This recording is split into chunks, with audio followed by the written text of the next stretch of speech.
Barrister Gauhar का Rawalpindi division में election कलअदम करार दिए जाने का मुतालबा। तहरीके इंसाफ के रहनुमा बैरिस्टर गौहर ने कहा कि कमिश्नर रावलपिंडी का बयान बहुत संगीन नौयत का है। कमिश्नर ने जीतने वालों को हरवाया तो बताएं जीतने वाला कौन था। हमने आरओज और डीआरओ से मुतालिक तहफ्फुजात का इजहार किया था। आरओज और डीआरओज को जुडिशरी से लिया जाना चाहिए था।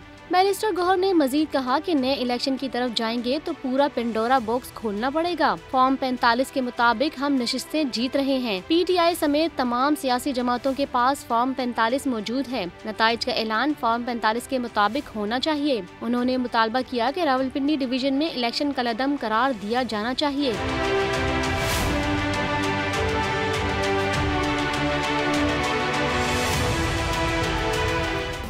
सब्सक्राइब करें और बेल दबाएं ताकि कोई खबर रह न जाए।